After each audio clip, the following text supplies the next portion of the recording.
نحمده ونستعينه ونستغفره ونعوذ بالله من شرور أنفسنا ومن سيئات أعمالنا أما بعد الحمد لله হজের বিষয়ে আলোচনা চলছিল। গতকাল পর্যন্ত আমরা ইহরামের বিষয়ে আলোচনা করেছি,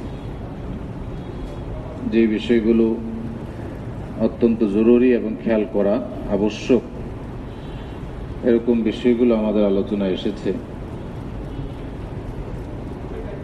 আজকে আমরা প্রথমে আলোচনা করব যে বিষয়ে ভুল ভ্রান্তি বেশি হয়, সবচেয়ে বেশি, সেটা হলো ইহরাম অবস্থায় কি করা যাবে আর ইহরাম অবস্থায় কি করা যাবে না। এটার মধ্যে অনেক গোলপাক হয়। কি করা যায়, কি করা যায় না। দেখা যায় যে যেটা করা যায় ওটাকে করা যায় না মনে করে, আর যেটা করা যায় না ওটাকে করতে থাকে। এই জন্য এই বিষয়টা খুব ভালোভাবে জেনে রাখা জরুরি। ইহরাম অবস্থায় এক তো হলো যেটা সবসময় নিষেধ, সেটাও তো নিষেধ, যে গুনাহ এগুলো তো করবেই না, এটা অনেক বড় অন্যায়। এছাড়া আরো কিছু বিষয় নিষেধ আছে।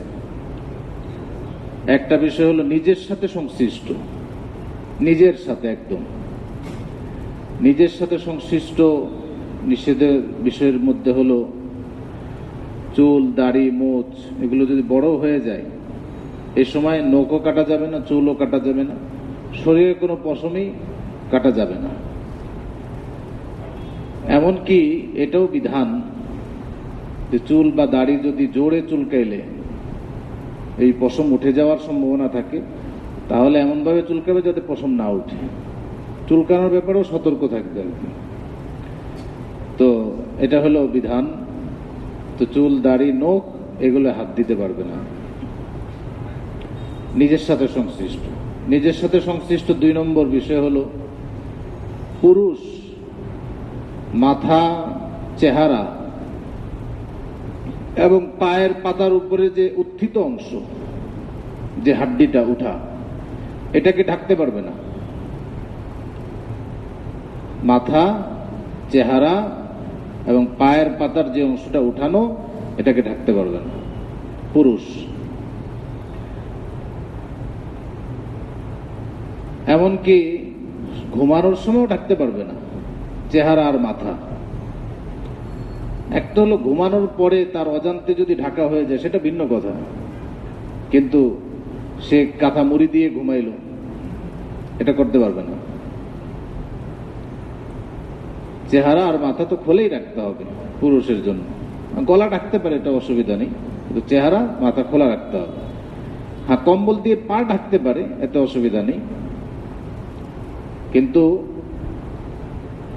মোজা বা ইত্যাদি দিয়ে পুরুষদের জন্য পা ঢাকার অনুমতি নেই। বরং তারা স্যান্ডেল পরবে। এর জন্য নরম স্যান্ডেল কিনতে পারে, যেটা ফিতাওয়ালা, 2 ফিতাওয়ালা, এই স্যান্ডেলই পরতে হবে। ইহরাম অবস্থায় অন্য কোনো জুতা পরতে পারবে না। পুরুষেরটা আগে শেষ করি, তারপরে মহিলাদের পার্থক্যটা আলাদা বলতেছি। 3 নম্বর যেটা আগেও বলা হয়েছে, যে শরীরের গঠনে সেলাই করা কোনো কাপড় পরতে পারবে না, কোনো ধরনের কাপড়ই না, না ভিতরের কাপড় না বাহিরের কাপড়, কোনোটাই পরতে পারবে না। তবে ব্যাগ যদি সেলাই করা থাকে, কোমরের বেল্ট সেলাই করা, এগুলো অসুবিধা নেই, এগুলো পরতে কোনো অসুবিধা নেই, এগুলো পরতে পারে। নিজের সাথে সংশ্লিষ্ট আরেকটা বিষয় হলো সুগন্ধি ব্যবহার করা যাবে না, না কাপড়ে না শরীরে। ইহরামের পরে সম্পূর্ণ নিষেধ। সুগন্ধি ব্যবহারের বিষয়টা অনেক ব্যাপক। শুধু খুশবু ব্যবহার করবে এতটুক না, সুগন্ধি তেল ব্যবহার করা যাবে না। ওলামায়ে কেরাম এই কথা বলেন, সরিষার তেল, নারিকেল তেল, তারপরে সুগন্ধযুক্ত আরো যত তেল আছে, এর কোনোটাই ব্যবহার করা যাবে না। তবে ওলামায়ে কেরাম বলছেন যে অনেক সময় কারো ওইখানে গরমের কারণে শরীর ফেটে যায়, তো জাইতুনের তেল ওষুধ হিসাবে ব্যবহার করা যেতে পারে, এমনি ব্যবহার করতে পারবে না, যে ফেটে যায়, শরীর তো অনেক টানে। তো টানার জন্য সবচেয়ে ভালো হলো খুশবু ছাড়া বেজলিন পাওয়া যায়, ওটা আমরা সংগ্রহ করে নিতে পারি। খুশবু ছাড়া, খুশবুওয়ালাও বেজলিন আছে, ছাড়াও আছে। ছাড়াটা যদি সংগ্রহ করে নেয়, আর এটা লাগেই স্বাভাবিকভাবে। বিশেষ করে এহরাম ছাড়া তো ব্যবহার করতে পারবে সবই, কিন্তু এহরামের অবস্থায় খুশবু ছাড়াটাই ব্যবহার করতে হবে। হ্যান্ড ওয়াশ ব্যবহার করতে পারবে না, খুশবুওয়ালা টিস্যু ব্যবহার করতে পারবে না। প্লেনে যাচ্ছে এহরাম অবস্থায়, টিস্যু দিলে হাত মুছলো, করতে পারবে না, তার উপর সৎকা আসবে। আর যদি এটা রেখে দেয় তাহলে তো আরো বেশি। কতটুক লাগাইছে এটার উপর নির্ভরশীল। কি জরিমানা আসবে এটা আমরা আলাদা আলোচনায় আসব। তো এটাও ব্যবহার করবে না, নিজেই খুশবু ছাড়া টিস্যু এগুলো ব্যবস্থা রাখলেই ভালো। তারপরে হোটেলে গেলে সবচেয়ে বেশি ভুল হয়, যখন হোটেলে উঠে খাওয়া দাওয়ার পরে এহরাম অবস্থায় দেখা যায় যে বেসিনের পাশে হ্যান্ডওয়াশ রাখা থাকে, বেখেয়ালে ওইখান থেকে হ্যান্ডওয়াশ ব্যবহার করতেছে, অথচ এটা খুশবুওয়ালা, এটা ব্যবহারের কোনো সুযোগ নেই, এটা ব্যবহার করতে পারবে না। গোসল যদি করে খুশবুওয়ালা সাবান ব্যবহার করতে পারবে না, যেটা খুশবু ছাড়া সাবান, যেমন আলমের 1 নং 50 সাবান, এই ধরনের যেটা একদম খুশবু নাই, ওগুলো চাইলে ব্যবহার করতে পারে, কিন্তু এই খুশবুওয়ালা কোনো সাবান ব্যবহার করতে পারবে না, সুগন্ধিযুক্ত কোনো সাবান ব্যবহার করতে পারবে না। সোনো, পাউডার, ক্রিম, এটা সবার জন্য, পুরুষ নারী পুরুষ সকলের জন্য এগুলো নিষেধ। মেহেদি লাগানো, যে ওইখানে অবসর আছে মেহেদির প্র্যাকটিস করলো, এটাও এহরাম অবস্থায় করতে পারবে না, নিষেধ। তো এটা হলো নিজের সাথে সংশ্লিষ্ট। তো নিজের সাথে সংশ্লিষ্ট অনেক কিছু হলো, চুল দাড়ি মোচ, তারপরে মাথা চেহারা পা ঢাকা, তারপরে শরীরের গঠনে কাপড় পরা, সুগন্ধি জাতীয় কিছু ব্যবহার করা, এগুলো এহরাম অবস্থায় সম্পূর্ণ নিষেধ। কিন্তু ব্যাপকভাবে, বিশেষ করে হ্যান্ড ওয়াশ ব্যবহারটা ব্যাপক, মানুষ এটা করে, এটা ব্যাপারে সবচেয়ে বেশি খেয়াল রাখতে হবে। আমাদের সাথে যারা হাজিরা ছিল তারাও খাওয়ার পরে ধুমসে হাত ধুইছে এগুলো দিয়ে। এগুলোর উপর জরিমানা আসে, কখন কতটুকু আসে সেটা আমরা আলাদা আলোচনা করব। আচ্ছা, স্ত্রীর সাথেও একটা ব্যাপার আছে, তাদের সাথে অন্তরঙ্গ অবস্থাও হইতে পারবে না, অন্তরঙ্গ কথাবার্তাও হইতে পারবে না। মানে অন্তরঙ্গ অবস্থার সাথে যে কথাবার্তা, এই ধরনের কথাবার্তাও হতে পারবে না, এই ধরনের কথাবার্তাও নিষেধ। 4 নম্বর হলো সাথী সঙ্গীদের সাথে যেটা সংশ্লিষ্ট, সাথীদের সাথে কোনো ধরনের ঝগড়া বিবাদ এমনিও তো করা যায় না, এহরাম অবস্থায় আলাদাভাবে নিষেধ আসছে। আশ্চর্যের বিষয় হলো, কোরআনের মধ্যে আল্লাহ রাব্বুল আলামিন হাজীদের জন্য যে 3টা জিনিস নিষেধ করছেন, ফালা রফাসা ওয়ালা ফুসুক ওয়ালা জিদাল, যে স্ত্রীর সাথে অশ্লীল বা কারোর সাথে অশ্লীল বা প্রবৃত্তির তাড়নার যে কথাবার্তাটা বলতে পারবে না, 1 নম্বর। ফুসুক, গুনাহ করতে পারবে না। 3 নম্বর বলছে ঝগড়া করতে পারবে না। তো ঝগড়া তো সবসময় নিষেধ, কিন্তু হাজীদের জন্য বিশেষভাবে বলা হয়েছে ঝগড়া করতে পারবে না। কারণ সবসময় নিষেধ হলেও কম বেশ নিজেকে কন্ট্রোল করতে পারে মানুষ, হজে গেলে আর কন্ট্রোল করতে পারে না। কিছু জায়গাতে এরকম আছে যে এই সময় কিছু না কিছু ঝগড়া করেই ফেলে মানুষ, বিশেষ করে এই হজের যে 5 দিন, আরাফা থেকে ফেরার সময় বাসে উঠে ওই সময় 1 দফা ঝগড়া করে, সিট নিয়ে পাড়াপাড়ি। তারপরে মুআল্লিম যারা ট্রাভেল মালিক, তাদেরকে পাইলো 1 দফা ঝগড়া করে নেয়। তো ওইখানে কোনো ধরনের ঝগড়া করা যাবে না, আগের থেকে সব কথাবার্তা ক্লিয়ার করে নেবে। তারপরেও যদি হক নষ্ট করে তারা, এটার জন্য তো আল্লাহ তাআলার কাছে তারা জবাবদিহি করতে হবে, সে মাফ পাবে না। হাজীদের সাথে খারাপ আচরণ বা তার সাথে প্রতিশ্রুতি নষ্ট করছে, এটা তো সে শাস্তি পাবে। কিন্তু আমি কেন ঝগড়া করে আমার হজ নষ্ট করব? বাকি এখন ট্রাভেলের মালিকরাও চালাক হয়ে গেছে, তারা পুরা সময় সাক্ষাৎ দেয় না, একদম যখন ফেরত আসার সময় ওদিন গাড়িতে উঠে মাফ টাফ চায় নেয়, ভুল ত্রুটি যা হয়েছে মাফ করে দিয়ে, এর আগ পর্যন্ত তাদের খুঁজে পাওয়া যায় না, যেন ঝগড়ার সুযোগও রাখে নেই। তো যাই হোক, সুযোগ থাকুক বা না থাকুক, কোনো ধরনের সাথীদের সঙ্গীদের সাথেও না, বরং আমাদের ওই ক্ষেত্রে ওই কথাগুলো খেয়াল রাখা দরকার। যেহেতু একসাথে 2-4 জন থাকে, অন্যের সুবিধার প্রতি খেয়াল রাখবে, নিজের সুবিধার চেয়ে। যে আমি আসলাম রাত করে, তাওয়াফ করে আসলাম, এসে লাইট জ্বালিয়ে দিল, আরেক ভাই ঘুমাইতেছে, তো জোরে জোরে কথা বললাম, আরেক ভাই ঘুমাইতেছে, এক ভাই ঘুমাইতেছে, ফোনে কথা বললাম জোরে জোরে। না, প্রত্যেকের প্রতি খেয়াল রাখা এবং বিবাদ থেকে বিরত থাকা, এটা অত্যন্ত জরুরি। হজের মধ্যে রাসূল সাল্লাল্লাহু আলাইহি ওয়াসাল্লাম যেটা নিষেধ করছেন, তার মধ্যে মৌলিকভাবে এটা নিষেধ করছেন, হাদিসের মধ্যে এটা নিষেধ করা হয়েছে। আরেকটা হলো যেটা স্বীকার করা, এটা তো সাধারণত এখন হয় না, কিন্তু এই ক্ষেত্রে একটা জিনিস হয়, সেটা হলো যে কারো মাথায় উকুন থাকলে উকুন মারা। উকুনও মারতে পারবে না, ধরে ফেলে দিবে কিন্তু মারবে না। 3টার পর্যন্ত মারলে তো সদকা কিছু, অল্প কিছু দিয়ে দিতে হয়, আর যদি এর চেয়ে বেশি মারে তাহলে ফিতরা পরিমাণ সদকা করতে হয়। ফিতরা পরিমাণ মানে 1 কেজি, 1.25 কেজি, এক কথায় গমের যে দাম ওই পরিমাণ সদকা করতে হয়। বাকি যেগুলো কষ্টদায়ক প্রাণী সেগুলো মারা যাবে, যেমন পিঁপড়া, বিচ্ছু, মশা, এগুলো মারা যাবে, এগুলোতে অসুবিধা নেই। যেগুলো মানুষকে মারাত্মক কষ্ট দেয়, মশা, মাছি, পিঁপড়া, বিচ্ছু, এগুলো মারা যাবে, এগুলো মারলে কোনো জরিমানা আসবে না। কিন্তু উকুনের ব্যাপারে এটা না। আর বাকি জিনিস তো মানুষের আসেই না হাতে, শিকার টিকার করা। বাকি এখানে এই কথাও জানা থাকা দরকার, গৃহপালিত যে পশু এগুলো কিন্তু জবাই করা নিষেধ না, জবাই করতে পারে। গরু, ছাগল, মুরগি, হাঁস, গৃহপালিত যেগুলো, এগুলো ইহরাম অবস্থায় জবাই করতে কোনো অসুবিধা নেই। এই হলো ইহরাম অবস্থায় যে বিষয়গুলো নিষেধ। তো নিজের সাথে সংশ্লিষ্ট আছে, বিবির সাথে সংশ্লিষ্ট আছে, তারপরে যার সঙ্গীদের সাথে সংশ্লিষ্ট আছে, জীবজন্তু প্রাণীর সাথে সংশ্লিষ্ট আছে। এই সংশ্লিষ্ট অনেকগুলো বিষয় নিষেধ, এগুলো থেকে বেঁচে থাকতে হবে। এখন আমরা বলবো যে কোন বিষয়গুলো করা যাবে কিন্তু মানুষ মনে করে যে করা যাবে না। 1 নম্বর হলো পোশাক পরিবর্তন করা যাবে ইহরাম অবস্থায়, কোনো অসুবিধা নেই, এটা কালকে আমরা আলোচনা করেছি। কাপড় যদি ছিঁড়ে যায় সেলাই করা যাবে, এক জায়গায় ছিঁড়ে গেছে সেলাই করে নিছে, এত অসুবিধা নেই, এগুলো করা যাবে। সেলাই করা যদি ইহরামের কাপড় হয় অসুবিধা নেই। সেলাই করা বলতে ওই সেলাই করা না যে শরীরের কাঠিয়ে, ওটা এক জায়গায় একটু ছিঁড়ে গেছে, ওই জায়গাটা সেলাই করে নিছে, এরকম সেলাই করা হলে অসুবিধা নেই।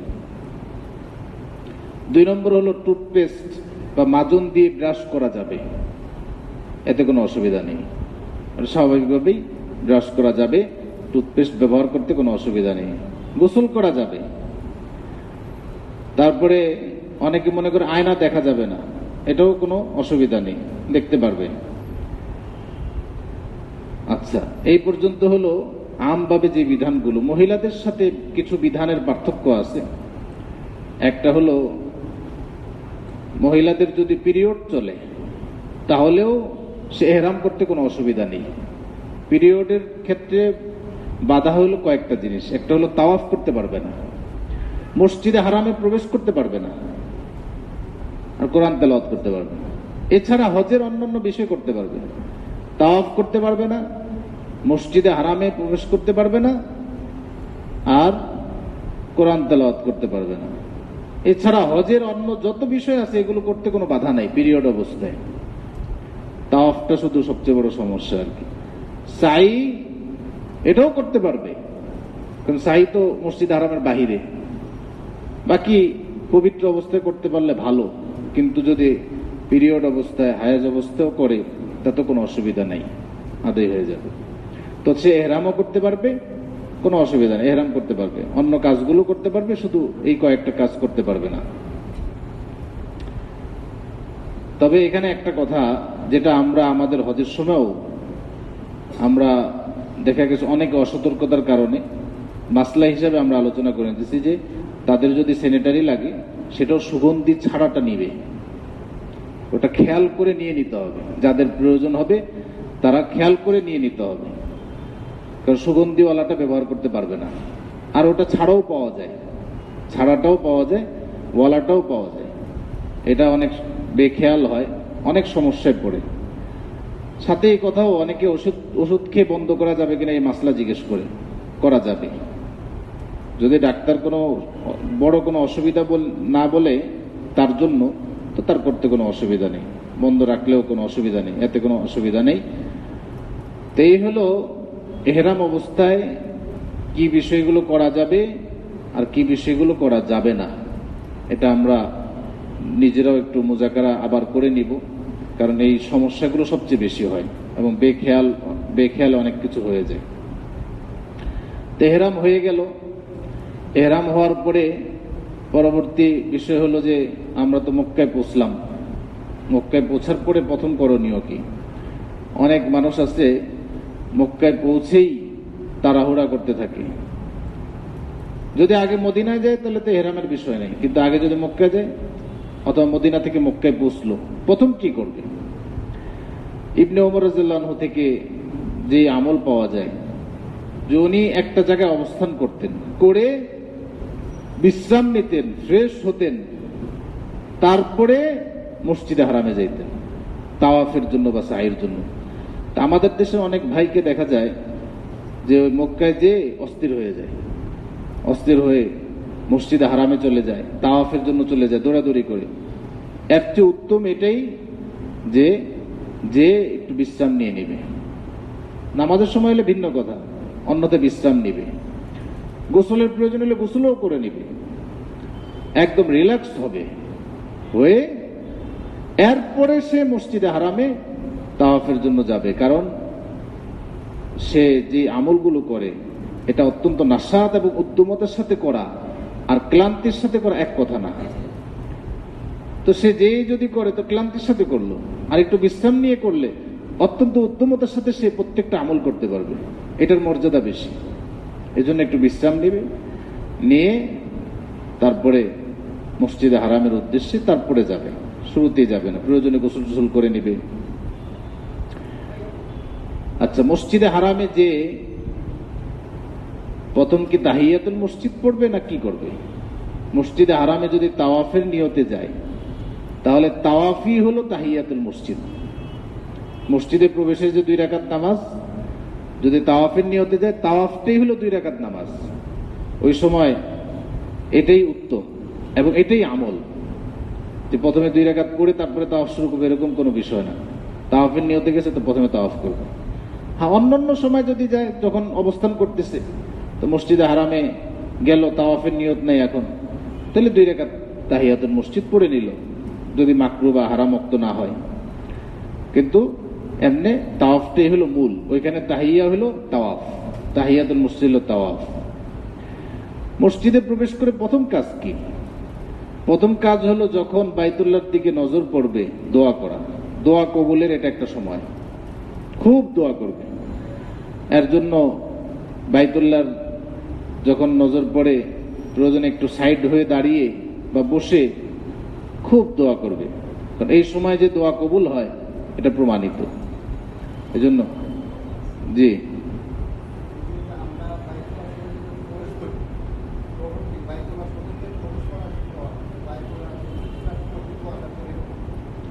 হ্যাঁ, মসজিদের যত আমল আছে ওগুলো তো, মসজিদে ঢোকার যত আমল আছে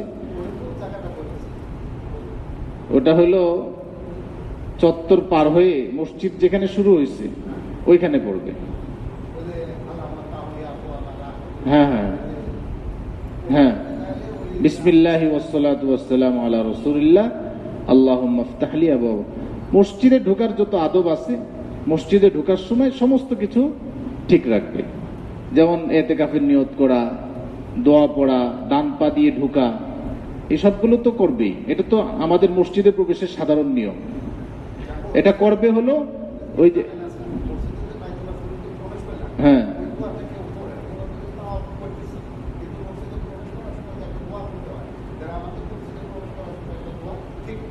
ওইখানেও ওই দোয়া পড়বে। হ্যাঁ, যে কোনো মসজিদের জন্য এটা, আর মসজিদে হারামে তো আরো গুরুত্বের সাথে পড়া উচিত, প্রত্যেকটা আমল যাতে সুন্দরভাবে হয়। তো মসজিদে প্রবেশের সময় মসজিদে প্রবেশের যত আদব আছে, বিসমিল্লাহি ওয়াসসালাতু ওয়াসসালামু আলা রাসূলিল্লাহ, আল্লাহুম্মা ইফতাহ লি আবওয়াব রাহমাতিক, দোয়া পড়ে মসজিদে প্রবেশ করবে। তো এটা পড়বে হলো চত্বর পার হয়ে মসজিদে ঢোকার সময়। আচ্ছা, তো মসজিদে ঢুকে প্রথম তো বাইতুল্লাহ নজর পড়বে, ওই সময় দোয়া করবে, এটা একটা আমল। এরপরে হজের উমরার মধ্যে যে দুইটা জিনিস ফরজ, তার মধ্যে একটা হলো তাওয়াফ। প্রথম তো হেরাম ফরজ, আর এটা হলো তাওয়াফ ফরজ। এই 2 নম্বর ফরজে আমরা ঢুকতেছি। তাওয়াফের প্রস্তুতি, তাওয়াফের জন্য কিছু প্রস্তুতি আছে। তার মধ্যে আমরা তো আগেই বললাম যে পিরিয়ড চলা অবস্থায় বা কারো গোসল ফরজ অবস্থায় তো তাওয়াফ করতেই পারবে না, কারণ মসজিদেই ঢুকতে পারবে না সে, আর তাওয়াফও করতে পারবে না। উজু করতে হবে। তাওয়াফের জন্য উজু জরুরি। উজু ছাড়া তাওয়াফ করলে দমও আসে, এজন্য উজু করবে। উজু করেই তাওয়াফ করতে হবে। তাহলে 1 নম্বর হলো উজু করা, তাওয়াফের জন্য জরুরি বিষয়।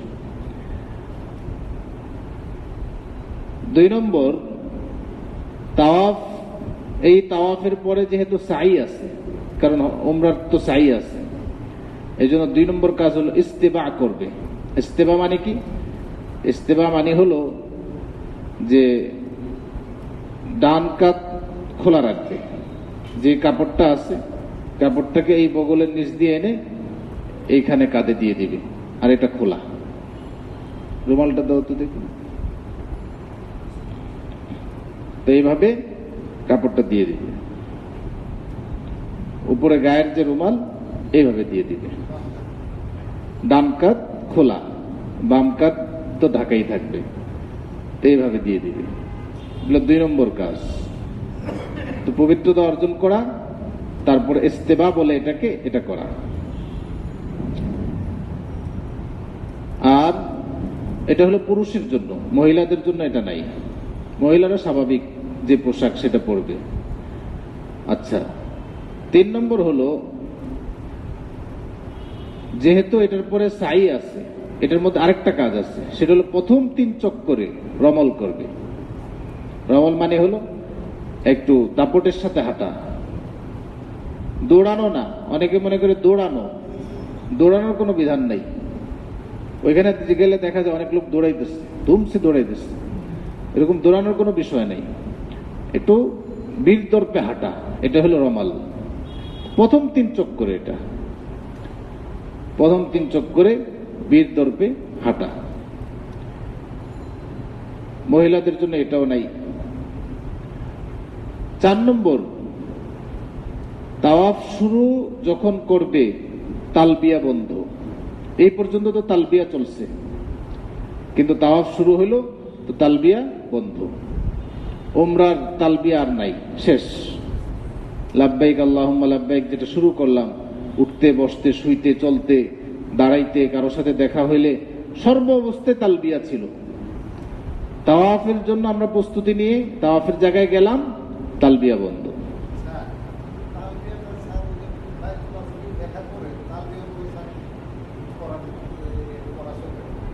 না, এটার বিধান হলো তাওয়াফের সাথে, বাইতুল্লাহ দেখার সাথে না। বাইতুল্লাহ দেখার পরেও তালবিয়া পড়তে পারে, কোনো অসুবিধা নেই।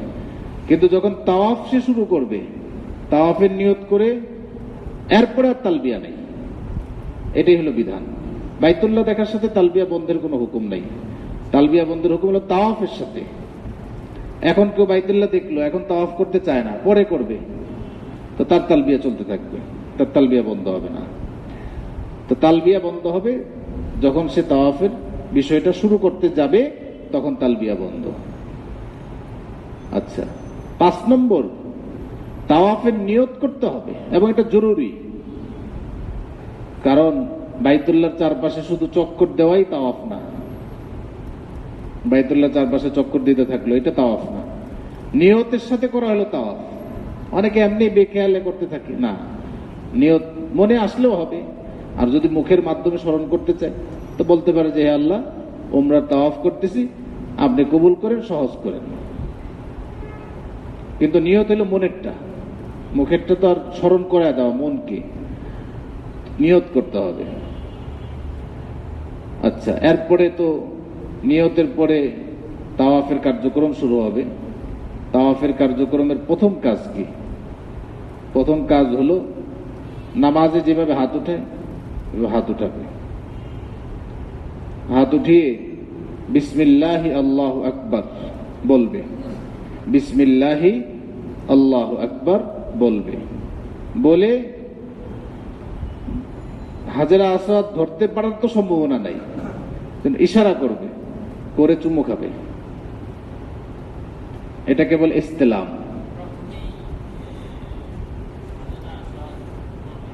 প্রথমেই হাজরা আসওয়াদ বরাবর আসবে। আমরা এখানে নকশাটা দিছি যে হাজরা আসওয়াদ যে কোনায়, এই কোনা বরাবর আসবে। হ্যাঁ, সবুজ বাতি থাকে।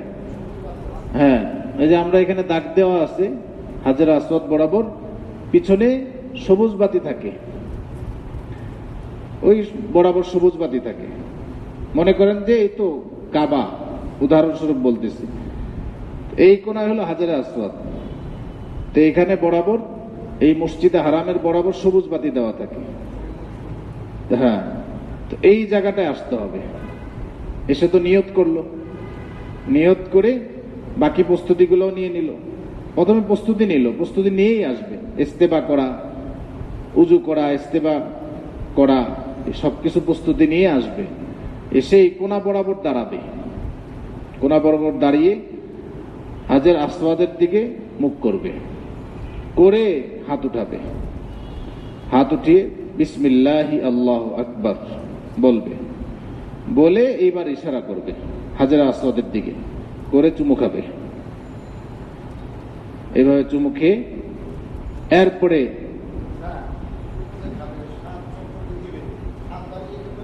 হ্যাঁ, ওটা বলতেছি এটা। এর মাধ্যমে তাওয়াফ শুরু করবে। ডান দিকে যাবে, কারণ হাজর আসওয়াদ এই কোনায়, তো সে এইভাবে চক্কর দিবে ডান দিকে। এখন এই কোনা থেকে তো শুরু হইল, শুরু হয়ে আবার এই কোনায় আসবে, আবার সে ইশারা করবে। ইশারা করে বিসমিল্লাহি আল্লাহু আকবার, হাত উঠাবে, ইশারা করবে, বিসমিল্লাহ আল্লাহু আকবার বলে আবার চুমু খাবে। এইভাবে প্রত্যেকবার কোনায় যখন আসবে প্রত্যেকবারই এটা করবে, প্রতিবার এটা করবে। ওটা আমরা বলতেছি, মূল কথাটা আগে শেষ করি। তো তার মানে সে চক্কর দিল 7টা, চুমু খাইলো কয়বার? 8টা। চুমু খাইতে হবে 8টা, কারণ যখন শুরু করলো এটা একবার, আবার যখন শেষ করলো তখন আরেকবার। তাহলে চক্কর হবে 7টা, আর ইশারা করে চুমু খাইতে হবে 8 বার। প্রত্যেকবার এসে বিসমিল্লাহ আল্লাহু আকবার ইশারা করবে, চুমু খাবে, আবার চলবে, আবার আসবে, ইশারা করবে, চুমু খাবে, আবার চলবে। এইভাবে হলো তাওয়াফ করবে। এখন তাওয়াফ সংশ্লিষ্ট আরো কিছু কথা। রমালের কথা তো আগেই বললাম 3 চক্করে। তাওয়াফের মধ্যে কোনো দোয়া আছে কিনা? তাওয়াফের জন্য এমনিতে নির্দিষ্ট কোনো দোয়া নেই, তবে একটা জায়গাতে দোয়া বর্ণিত আছে। সেটা হলো যে রুকনে ইয়ামানি, ওই যে লেখা আছে রুকনে ইয়ামানি থেকে হাজরে আসওয়াদ, এই মনে করেন হাজর আসওয়াদ, এটা হলো রুকনে ইয়ামানি। এই জায়গা থেকে হাজর আসওয়াদ পর্যন্ত এখানে একটা দোয়া হাদিসের মধ্যে আসছে, রাসূল সাল্লাল্লাহু আলাইহি ওয়াসাল্লাম করেছেন, রব্বানা আতিনা ফিদ দুনিয়া হাসানা ওয়া ফিল আখিরাতি হাসানা ওয়া কিনা আযাবান নার। এটাও ফরজ না, জরুরি না, কিন্তু এটা পড়লে ভালো।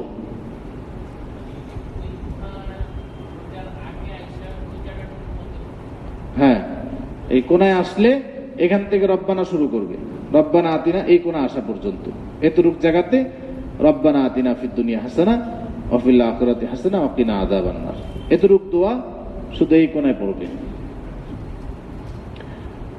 আচ্ছা, এটা একটা বিষয়। 2 নম্বর বিষয়, আর কোন দোয়া আছে কিনা। আর কোন দোয়া নেই, তাহলে কি করবে? তাওয়াফের সময় যে কোনো জিকির করতে পারে, যে কোনো জিকির। কি জিকির করবে? একটা সুরত এটা হতে পারে, যেটা আমাদের ওস্তাদরা আমাদের বলছেন, এটা কোন হাদিসের আমল না, কিন্তু জিকির হিসেবে করতে পারে। যে প্রথম চক্করে বলল সুবহানাল্লাহ, দ্বিতীয় চক্করে বলল আলহামদুলিল্লাহ, তৃতীয় চক্করে বলল আল্লাহু আকবার, যেটা আমরা 3 তাসবিহ পড়ি, সুবহানাল্লাহ, আলহামদুলিল্লাহ, আল্লাহু আকবার। চতুর্থ চক্করে বলল লা ইলাহা ইল্লাল্লাহ। তাহলে জিনিসগুলো মনে থাকবে কয়টা চক্কর হচ্ছে। পঞ্চম চক্করে বুখারী শরীফের শেষ হাদিস পড়তে পারে, সুবহানাল্লাহি ওয়া বিহামদিহি সুবহানাল্লাহিল আযীম, সুবহানাল্লাহি ওয়া বিহামদিহি সুবহানাল্লাহিল আযীম, বা অন্যটাও পড়তে পারে, অসুবিধা নেই। ষষ্ঠ চক্করে দুরূদ শরীফ পড়ল, আল্লাহুম্মা সাল্লি আলা মুহাম্মাদ কামা সাল্লাইত, বা যে কোনো দুরূদ সাল্লাল্লাহু আলাইহি ওয়াসাল্লাম। শেষ চক্করে ইস্তেগফার পড়ল, আস্তাগফিরুল্লাহ, কারণ প্রত্যেক কাজের শেষে ইস্তেগফার, এখানেও সুন্দরভাবে ইস্তেগফার হয়ে গেল 7 চক্করে। তো 4 তাসবিহ আমরা এমনিই পড়ি, সুবহানাল্লাহ, আলহামদুলিল্লাহ, আল্লাহু আকবার, লা ইলাহা ইল্লাল্লাহ, তারপরে সুবহানাল্লাহি বিহামদিহি সুবহানাল্লাহিল আযীম, তারপরে যে কোনো দুরূদ শরীফ, 7ম চক্করে ইস্তেগফার।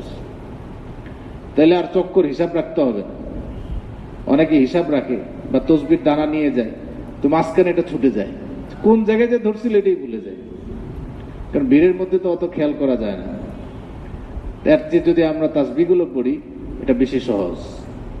এছাড়া যদি কেউ চায় অন্য কোনো দোয়া পড়তে, যে কোনো দোয়া পড়তে পারে। কথাবার্তা বলা যদিও জায়েজ, কিন্তু কথাবার্তা না বলাই উচিত, বরং আল্লাহ তাআলার দিকে খুব ধ্যান খেয়ালের সাথে, মনোযোগের সাথে, জিকিরের সাথে তাওয়াফ করা। তাওয়াফের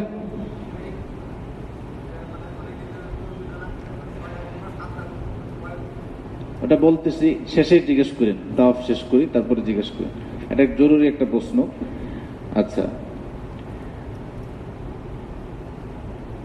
তো এই তাসবিহগুলো পড়তে পারে। এইভাবে যদি 7 চক্কর দেয়, তাহলে আশা করা যে সমস্যা কম হবে।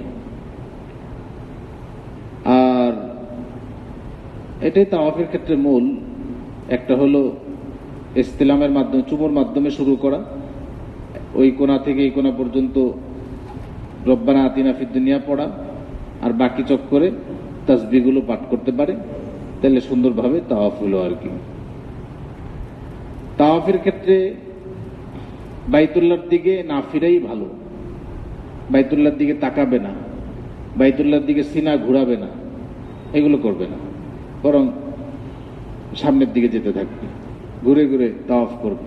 বাইতুল্লাহর দিকে চেহারা করা, সিনা ফিরানো, এটা ঠিক না, ভালো না। বাইতুল্লাহ বামে থাকবে, হ্যাঁ। বাকি কেউ যদি ফিরে যায় ভিড়ের কারণে, কোনো অসুবিধা নেই, কিন্তু এটা উত্তম না। এই জন্য আমরা উত্তমটাই আমল করব, তাওয়াফ খুব গাম্ভীর্যের সাথে করব। যদি তাওয়াফের মাঝখানে জামাত শুরু হয়ে যায়, তো জামাতে দাঁড়ায় যেতে পারে, অসুবিধা নেই। তাহলে যেখান পর্যন্ত করছি ওইখান থেকে আবার পুরা করব। এক্ষেত্রে ওলামায়ে কেরাম এতটুকু বলেন, যদি 3 তাওয়াফের কম বা 3 তাওয়াফ পরিমাণ হয়, তাহলে আবার করাই ভালো, কিন্তু না করলে অসুবিধা নেই, পুরা করতে পারে। 4 তাওয়াফ বা তার বেশি হইলে তখন পুরাই করবে, নতুন করে শুরু করবে না। তো মাঝখানে যদি ওযু নষ্ট হয়ে যায়,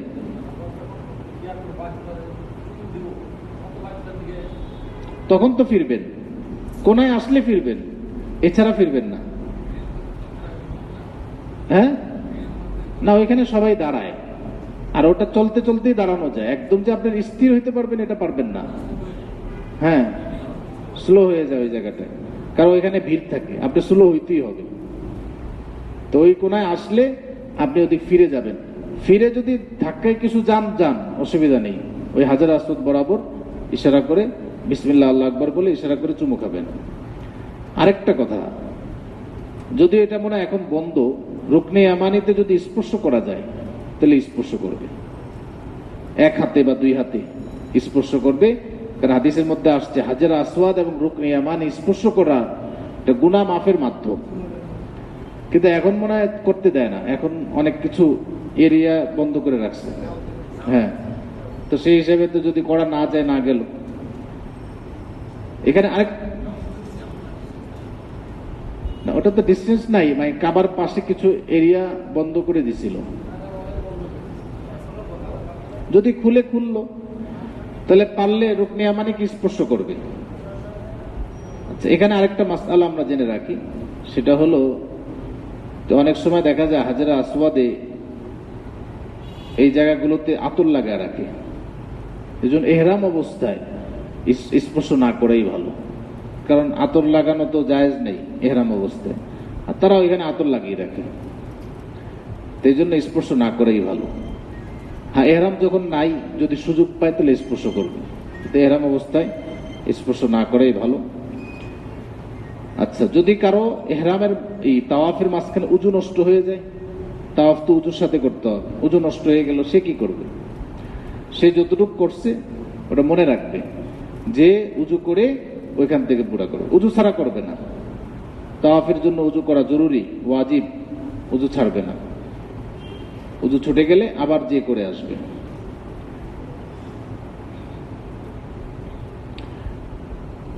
আচ্ছা, এই হলো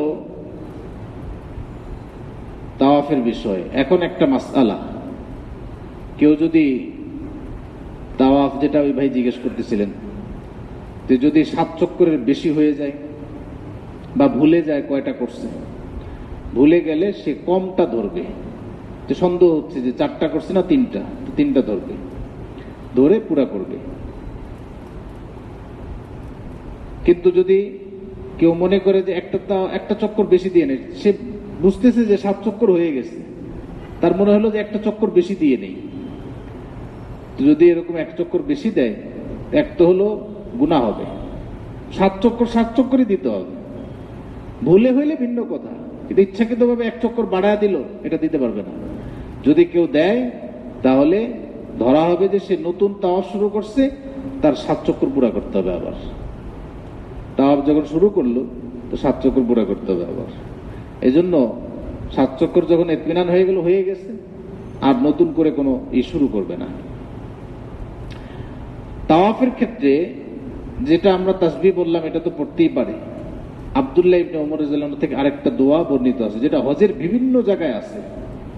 সেটা হলো আব্দুল্লাহ ইবনে ওমর রাদিয়াল্লাহু আনহু তাওয়াফের সময় পড়তেন, লা ইলাহা ইল্লাল্লাহ ওয়াহদাহু লা শারীকা লাহু লাহুল মুলকু ওয়া লাহুল হামদ ওয়া হুয়া আলা কুল্লি শাইইন কাদির। এটা যারা পারে, পড়তে পারে, সবচেয়ে ভালো ওই তাসবিহগুলোই পড়া, তাহলে মনে থাকে। অন্যথায় মানুষের ভুল হয়ে যায়, ভুলে যায় কয়েক চক্কর দিচ্ছে।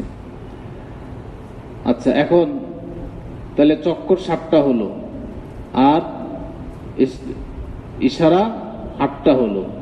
8ম ইশারার মাধ্যমে আমাদের তাওয়াফ শেষ হলো। তাওয়াফ শেষ হলো। তাওয়াফ শেষ হওয়ার পরে কাজ কি? শেষ হওয়ার পরে কাজ হলো, ইস্তেবা করছিল যে কাজ, যে ঢেকে রাখছিল, এটাকে আবার স্বাভাবিক করে নেবে, করে এখন 2 রাকাত নামাজ পড়বে। তাওয়াফের পরে এই 2 রাকাত নামাজ ওয়াজিব।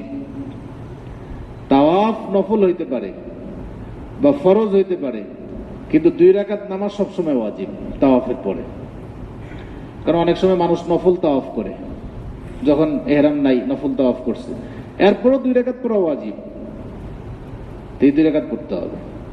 তো তাওয়াফ শেষ, কাঁধ খোলা, কাঁধ বন্ধ করে নিবে, নিয়ে এবার 2 রাকাত ওয়াজিবুত তাওয়াফ, তাওয়াফের ওয়াজিব 2 রাকাত নামাজ আদায় করবে।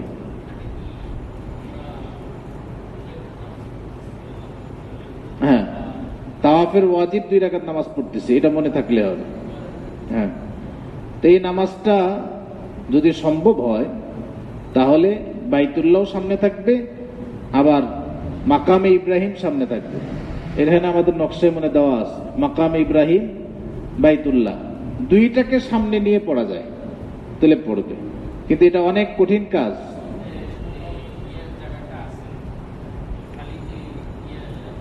হ্যাঁ হ্যাঁ, মাতাফ, ওইখানে পড়তে পারলে পড়বে, অসুবিধা নেই। পড়তে না পারলে মসজিদের অংশে চলে যাবে। তো যদি দুইটা সামনে রেখে পড়তে পারে তাহলে ভালো, সামনে রেখে পড়তে না পারলে ওই সামনে রাখার নিয়ত বাদ দিতে হবে, কারণ ওইখানে সিরিয়াল লাগানো থাকে। হ্যাঁ,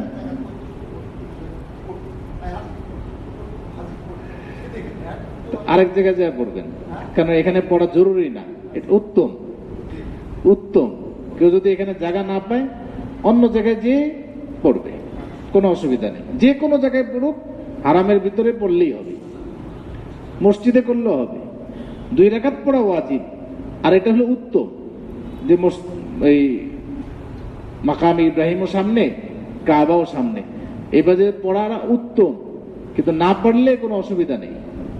মসজিদের মধ্যে আরো জায়গা আছে, যেখানে ইচ্ছা ওইখানে পড়তে পারে, কোনো অসুবিধা নেই। তো এখানে তো সিরিয়াল সবসময় লাগানো থাকে, সবসময় সিরিয়াল থাকে, ওখানে পড়াটা খুব কঠিন। তো আমাদের এক ভাই ঘটনা শুনেছে। তো এখানে একজন নামাজ পড়তেছিল, লম্বা নামাজ, ওখানে তাড়াতাড়ি পড়ে চলে যাবে, সে লম্বা নামাজ শুরু করছে। পরে এক কালো মানে আফ্রিকান একজন আসছে, এসে দেখে যে সে উঠেই না। তো তাকে উঠে আরেক জায়গায় রাখছে সিজদা অবস্থায়।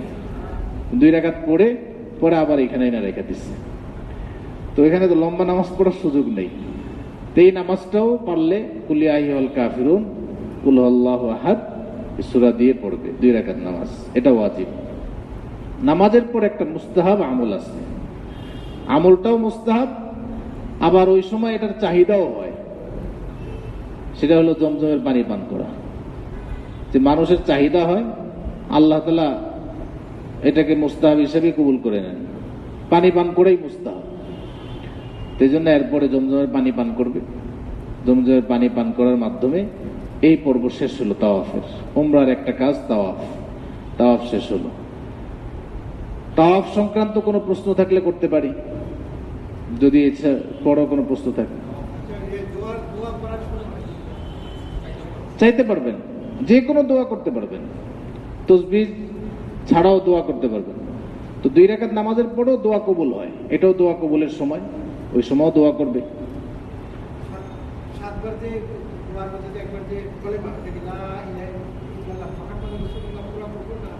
শুধু লা ইলাহা ইল্লাল্লাহ, দুরূদ শরীফ তো আমরা পরে আবার পড়তেছি।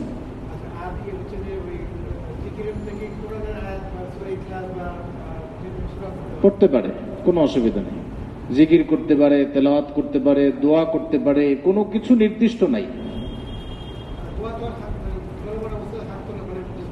যেভাবে ইচ্ছা করতে পারে, কোনো বাধা নেই।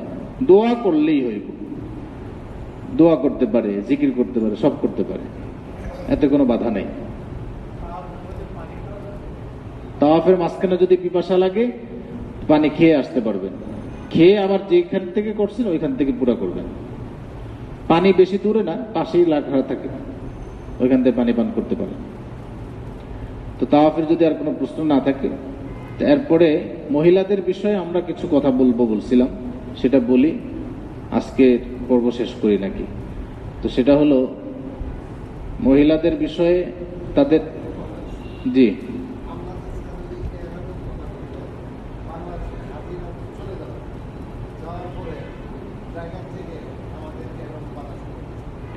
তো কালকে আলোচনা করছি আমরা।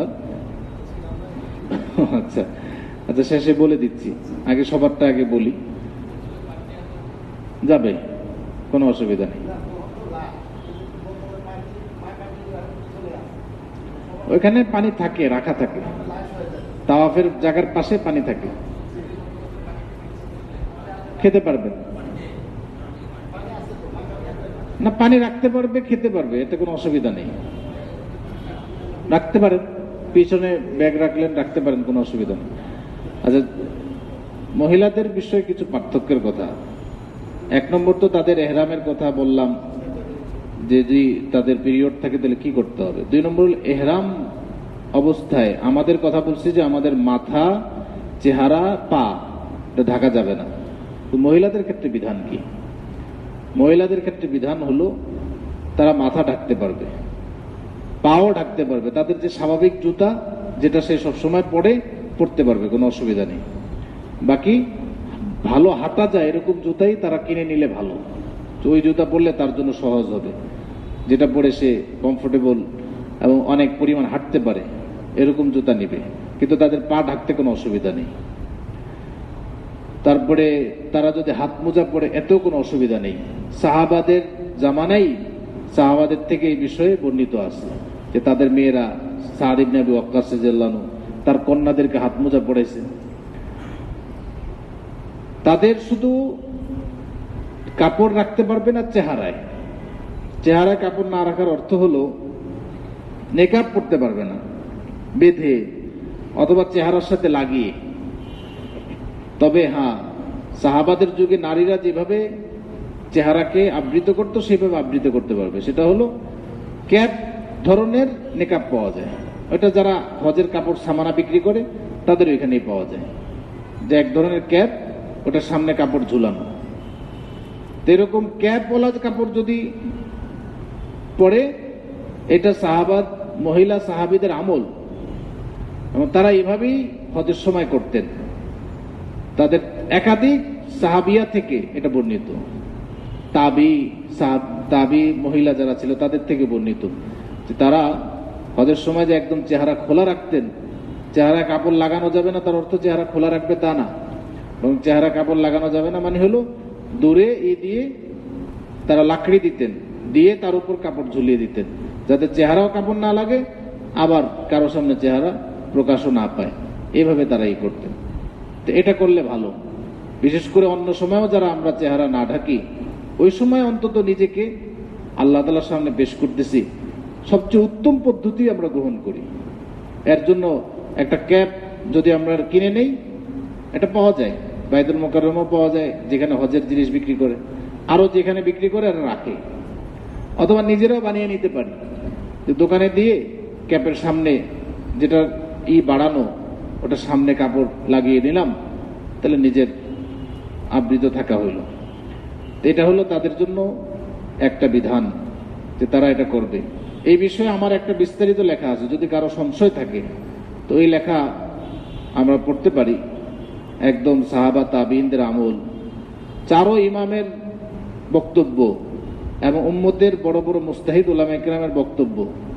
এই বিষয়ে আরো দুই তিন বছর আগে একবার লিখছিলাম, হাজি মহিলার পর্দার বিধান। তো এখানে এই বিষয়টা বিস্তারিত দলিল সহ আলোচনা আসছে।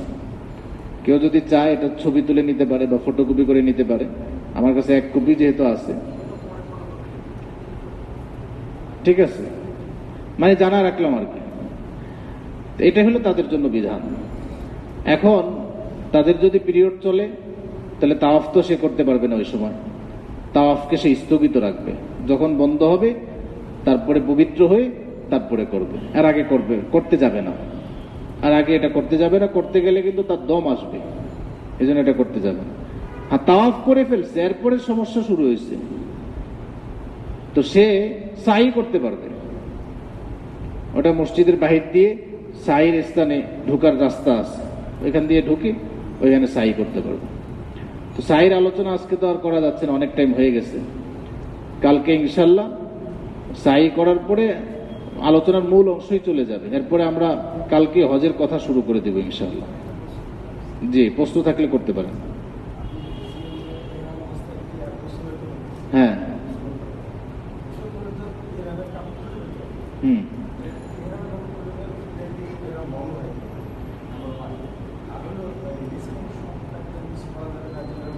হ্যাঁ, দুইটাই আমরা গতকাল বিস্তারিত আলোচনা করছি। কাপড় মানে এহরাম না। কাপড় তো এই জন্য আমরা পরতেছি সেলাই ছাড়া, যে এহরাম অবস্থায় নিষিদ্ধ জিনিসের মধ্যে একটা হলো সেলাই করা কাপড় পরা যাবে না, এই জন্য আমরা কাপড় পরতেছি। এই কাপড় চেঞ্জ করলে কোনো অসুবিধা নেই, চেঞ্জ করতে পারবে। গোসলের সময়, গোসল ছাড়াও যদি চেঞ্জ করতে চায়, চেঞ্জ করে আবার সেলাই ছাড়া কাপড় পরতে পারবে, এটা হলো কথা।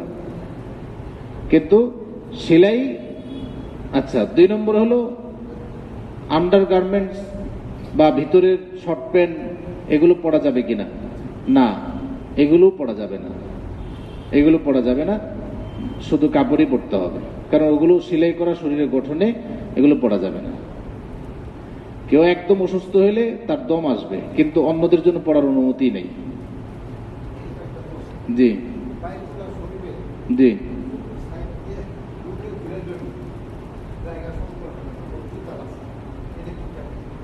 দোতলায় তাওয়াফ করতে পারে, কোনো অসুবিধা নেই। দোতলাও তাওয়াফ করতে পারবে। হ্যাঁ, দোতলায় করতে পারেন, তিনতলায় করতে পারেন। একদম মূল হজের তাওয়াফের ফরজ তাওয়াফ তো এখানে করতে হয়, অনেক সময় ভিতরে তো ঢুকতেই দেয় না। না, কোনো অসুবিধা নেই, কোনো অসুবিধা নেই। আর তাওয়াফ সুস্থ থাকলে হুইল চেয়ারে করবে না। ও, তাওয়াফের ক্ষেত্রে একটা কথা মনে পড়ছে, সেটা হলো তাওয়াফের অবস্থায় হুইল চেয়ারের আশপাশেও থাকা যাবে না। কেন থাকা যাবে না? কারণ পিছনে যদি হুইল চেয়ার থাকে, অনেক, আমাদের ওস্তাদ একজন, তারও এই সমস্যা হয়েছে। হুইল চেয়ার এসে পিছনে দিছে ধাক্কা, পা গেছে ছিলে। তো এই সমস্যা হয়, কারণ ওটার নিচের অংশ তো ধারালো থাকে। যে এটার ব্যাপারে খুব খেয়াল থাকা দরকার। হুইল চেয়ারের আশপাশে থাকবেন না। ঠিক আছে, আজকে এতটুকু। সুবহানাল্লাহ। কালকে এশার পরে, আজকে শুধু মাগরিবের পরে, কালকে বাকি দিন এশার পরেই। সুবহানাল্লাহ।